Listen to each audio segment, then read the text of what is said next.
Folks, it's still May 27th, 2025, and yes, this is another show today, which I normally don't do, but I wanted to make sure I got all my tainted grail out of the way this morning, and then I thought maybe we could just have a regular show on the way home. I thought about not doing a show on the way home, but since according to Google Maps, I've got some congestion. I thought, why not? Let's get in here and talk.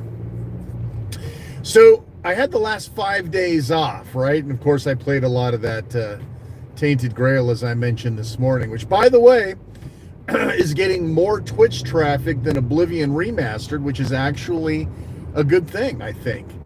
But these smaller studios are starting to get some of the love that they deserve. Hey now, who is that?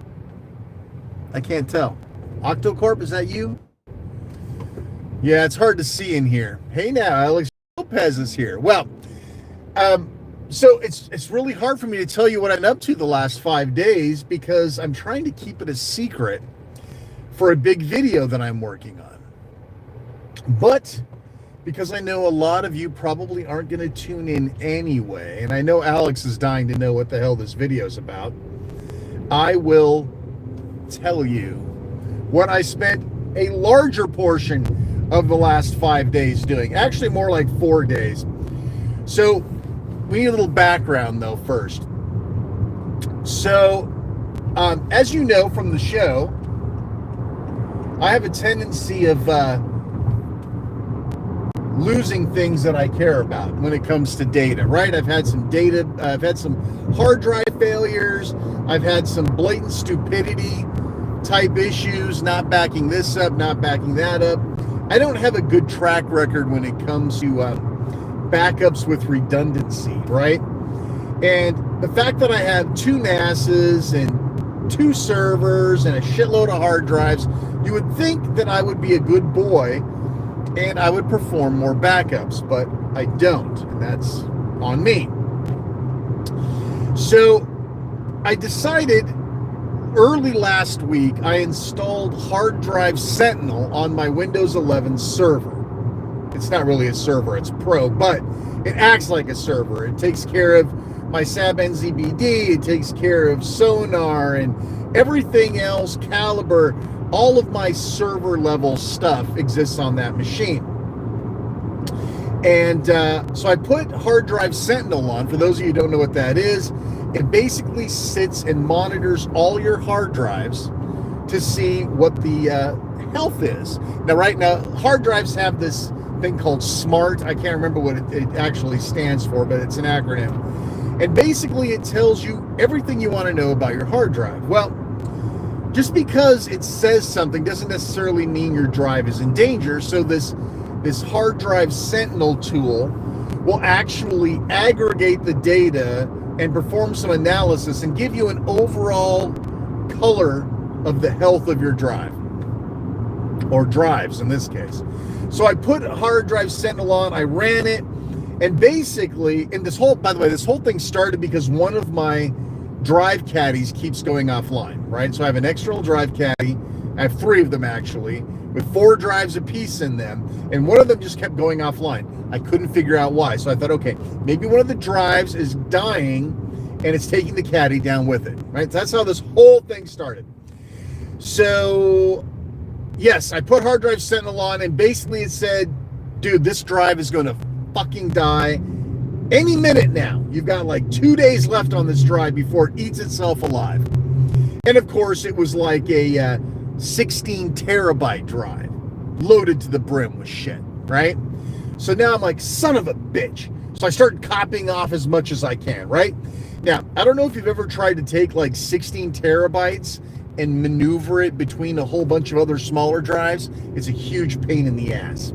Well, along with that, another one of my drives showed up as 29% left.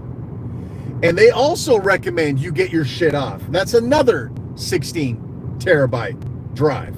Starting to see a pattern here. So now I've got 32 terabytes of shit that I've got to maneuver around all the other drives that I have. Providing I don't want to lose any of it, of course. So that's days. I don't know if you know that, but that's days of work, right? And it's not something you can just say, copy everything from A to B. No. You got to play Tetris with that shit. Okay, a couple of shows I'm going to move over to this drive. Some of these movies I'll move over to that drive. And if there's a CRC error, then I got to start the process over again. Huge pain in the ass, right? But I got through it. I mean, I got everything off that I could. Then I reached out to Seagate and said, dude, I have 2 of your drives, not that old. I have 2 of your drives here that are basically saying they're dead or dying. What are you going to do for me? How are you going to make it right? And so I gave them the serial numbers, and they said, well, this one drive, we don't know where the hell you got it, but there's no warranty on that. It even shows it's coming from a different region. I think I bought it on eBay, right? That's why. But the other drive, good news is there's still warranty left on it. We're going to replace it for you. All you got to do is send us, and we'll send you a new one. But you can't do that until all the shit's off. So that was days of getting everything off. So then I said to myself, all right, it's about time for us to start thinking about being a grown-up, which is not something I'm typically good at. And it's time to start thinking about some redundancy, right? So I said, okay, how do we get there? How do we get from A, which is a Windows 11 server with 12 hard drives plugged into USB ports, to some level of redundancy, right? So over the last several years, I keep flirting with a tool that I really wanted to get into, but I kind of lacked the patience or the inclination. And the name of the tool, as you'll probably all know, is called Unraid. Unraid. And it is designed to help people like me recover from the situations that you have put yourself into. So Unraid works as a 2-part thing, right? Unraid is supposed to be a software-based RAID utility. Now, the problem with RAID is, and why my NAS, I have a 4-drive NAS, no RAID on it, no redundancy, and I also have a Synology drive sitting in the middle of my house somewhere that's still online. I can still get to it. No redundancy there either. So the idea of Unraid is you can handle things in 2 different ways. You can handle an actual software-based array, right? So in other words, you put in 2 drives, and one drive has the data and the other one's the backup. The other one's the redundancy part, right? You can have in this configuration, they call them parity drives, which is basically a recovery drive. So you can have a 1-to-1 relationship, or you can have a many-to-1 relationship, as long as the parity drive is the same size as your biggest drive. So you could literally have like 4 drives in your array plus a parity drive. You understand why I've been avoiding doing this? And a parity drive, and you can mix the sizes, which is normally something you can't do with the NAS. They all have to match, right? So that made it extremely attractive to me. But of course, you can't use existing data. You got to wipe the drives. So taking an existing drive that has 10 terabytes of shit on it, you can't just turn that into an array, right? So you have to wipe the drive. So I said, you know what? Fuck it. I'm going to get 2 4-terabyte NAS quality drives. I'm going to put them into a simple array of 1 parity drive and 1 data drive. Now, the hard part is figuring out how much redundancy you need, right?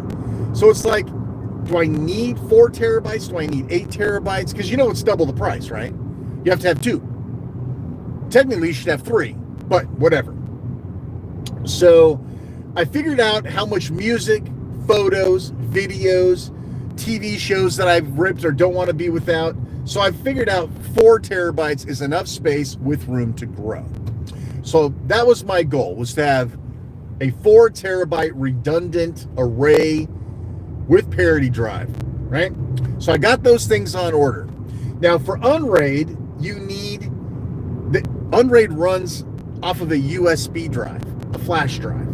which, you know, I've always been told that you don't run operating systems off of USB drives or micro SD cards. But this is for multiple reasons, right?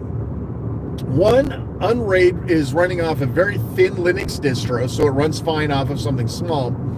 And you don't want to actually waste one of your drives as an OS drive, right?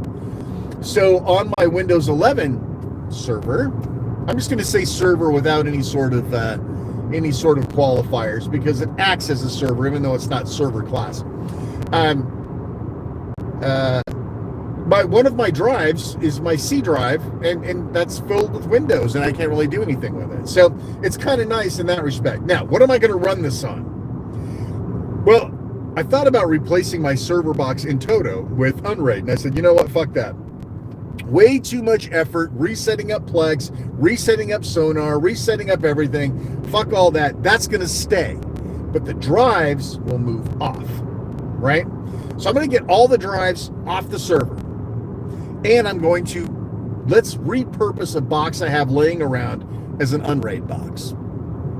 So I found a nice i5 that I had tucked in the corner, 8 gigabytes of RAM, and I don't need a hard drive for it because I'm going to use Unraid. So I had to take it out, get all the dust out of it, boot it up, do some basic tests, make sure everything was okay. And that box is perfectly fine for a simple Unraid solution. So while I was waiting for my final flash drive and my 2 4 terabyte redundancy drives, I decided to dick around with it a little bit with some drives I had laying around. Try to get some lay of the land, trying to just figure out how it all works before I actually get to the main course. Well, it was very interesting. And my video, I've got actually all of this captured on like 2 dozen hours of video clips and footage and everything else. I'm going to show you exactly what I did. But essentially, I put the 2 drives in. It happened to hold 2 drives, perfect, internally. I used Unraid to set up one as my data drive, one as my parity drive. And then I started setting up the shares and installing the plugins and doing all this other crazy shit that you have to do for something like this. And there were challenges. For example, this machine had no Wi-Fi. Right? It was just before all computers came with Wi-Fi, right? The i5. So on my desk where I was setting all this crap up, no network drop. So I literally have a disconnected computer. Now listen, I thought I could at least do something, right? I thought I could at least set everything up and then plug it into a network later. Well, no. In fact, you can do nothing with Unraid until you're connected to the internet. That's a good thing to know. So I ended up running like a 50-foot goddamn Ethernet cable over to my desk so that I could plug in and get things working. Oh, by the way, Unraid is very particular about what type of flash drive you use. I had to go through 2 or 3 of them that I had laying around before I found one that works. And here's the secret behind that. Actually, I had 2 problems. One, Unraid will only work on a drive that has a unique identifier. Now, you would think, oh, well, it's a USB drive. Of course it's got a unique identifier. Wrong answer, McFly. No, I actually have USB drives that have no identifiers. So, since I have no identifiers, Unraid, which, by the way, it licensed itself to the unique identifier of the USB. That means you can't have a backup drive. You can't have a ready service spare. You can back up your configuration and rebuild the drive, but you'll have to have internet for that, right? Supposedly, it's very easy. But these are things you need to know. This is what you're paying me for, is to figure out these things for you in advance. So I had to find a drive that would work.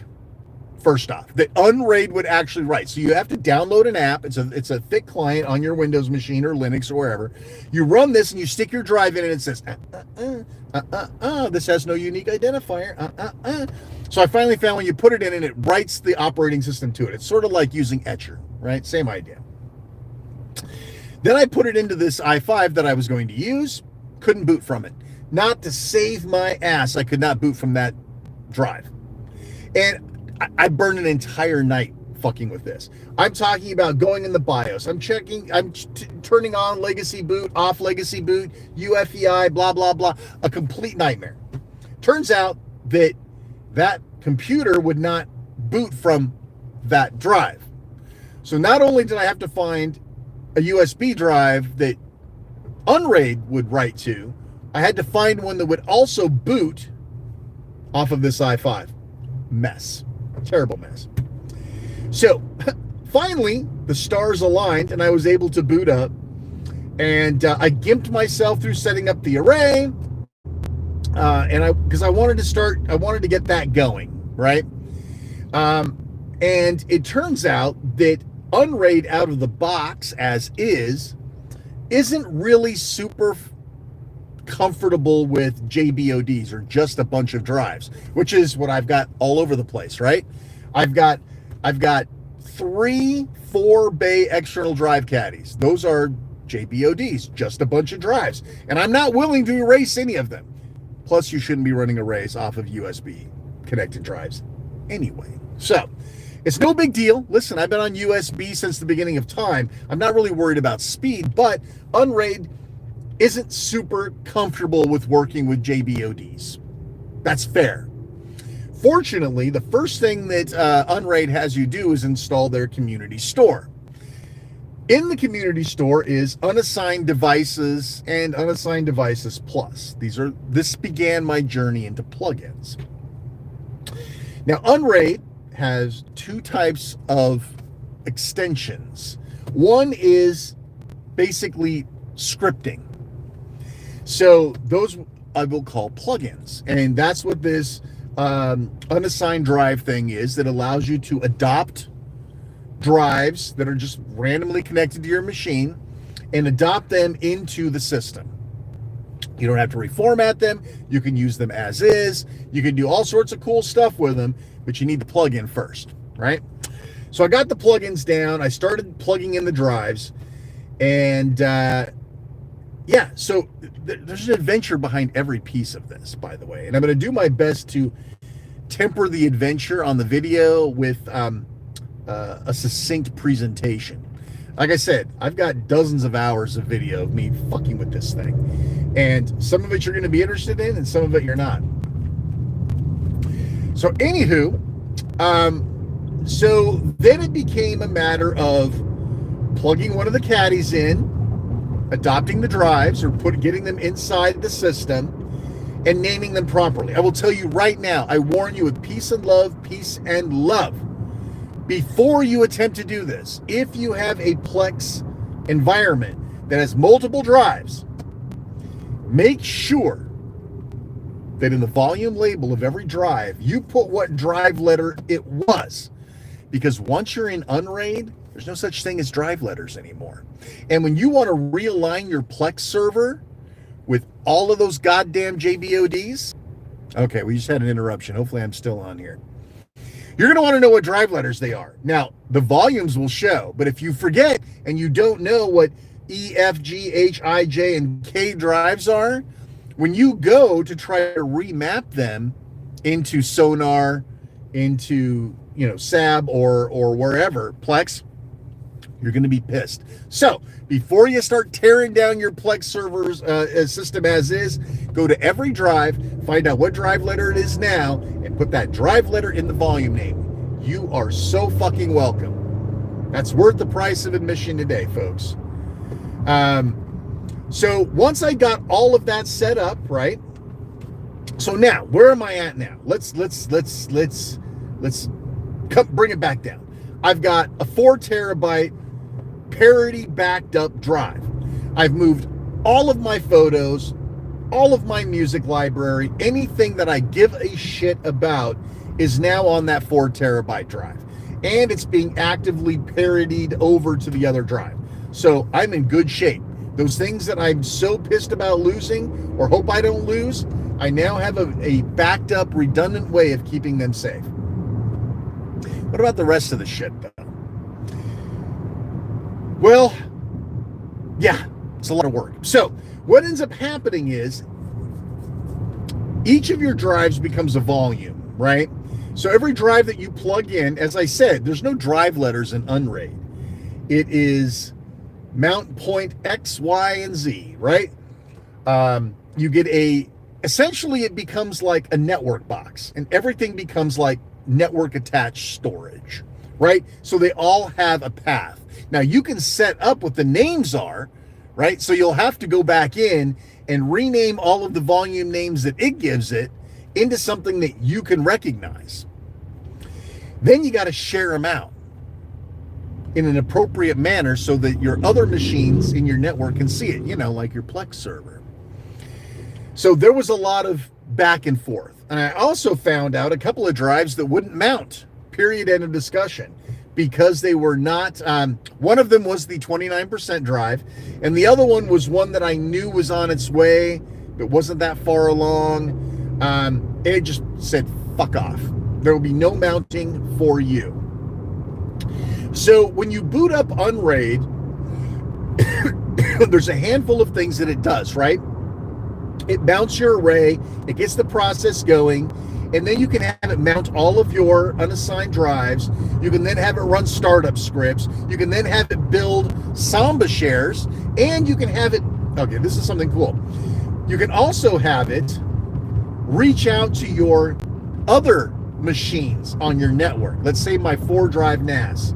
It can reach out to that and set up Unraid available shares to those locations. So on my Windows 11 box, those 4 drives have drive letters P, Q, R, and S, I think. Well, now everything's kind of fucked up. I could leave them there, right? I could leave it connected to Windows, but instead I brought them all over to Unraid over the network and assigned them the same drive letters as part of a share. And you can set those shares up to remount as you go. Awesome, right? So basically I've got one server to rule them all, right? I brought order to the galaxy. Now I've got my array, I've got all my drives, and I've got my network attached solutions all in one nice little RAID component. Now, there's all sorts of sharing and users and all sorts of nasty shit that if you're really interested in seeing, I'll have those in the video to show you some of the problems that I ran into. I also found out that because it's 100% web-based, right, there's no UI on the server, right? So if you were to set up an Unraid server and you turn it on, the next thing you see is basically a login to console. Now you can run a GUI, but it really is nothing more than a very slim line like KDE or GNOME, I don't remember which one it was, that opens up Firefox, and then it points you right to the server. So there's no reason to have a head on this server at all, other than if you have to go in and dick with the BIOS or whatever. So very, very exciting. It's just another goddamn headless machine I have. But the nice thing is, again, it's all web-based. So where with my old Windows 11 server, if I wanted to get on there and do shit, I would have to use Rustdesk or Multiplicity or something like that to go over to that box and get shit done. Now I just open up a web browser. That's pretty cool. But I will also tell you that the web browser, the web tools are they're finicky. What do I mean by that? Sometimes parts of the UI don't show up. Sometimes you have to reopen it in a private window for them to show up. I think it has to do with something to do with plugins or something. I don't know. But sometimes you try to open the web-based terminal. Doesn't open up. It comes up with a blank screen. I don't know what's causing that. Is it my end or is it the software? Don't know. But I can tell you that you will have probably some challenges regarding that. I certainly know I did. Now, I've got everything put back together. I've got a lot of shit to move around. I've got to free up some drive space. I've got to go into Plex and realign everything, right? I've got work to do outside of building the server, getting all the drives hooked up, and making everything cherried out. But one of the dreams that I've had since the beginning of time, and this is another reason why I chose unrated, because I was told it could be done. I have 11 drives. On each of those 11 drives is a smattering of content. TV shows off air, movies from this decade, movies from that decade. I tried to come up with some sort of a labeling system, tried to keep it consistent across all drives. But I stumbled a few times on that one. So literally, I could have part of a TV show on drive A, part of a TV show on drive B, and a bunch of other shows on different drives, a complete fucking mess. Listen, my own doing. Messy. Well, plus you got to move shit around, right? When the drive fills up and you have new TV shows coming in, you got to move some shit off of there so that the new shows can come in. So you end up having this fragmentation. My dream has been to take all of those locations and unify them, right? I want all TV shows off air from all 11 drives to show up as one single point of access. All the movies up to 1995, one point of access. All 4K movies, one point of access. That's my dream.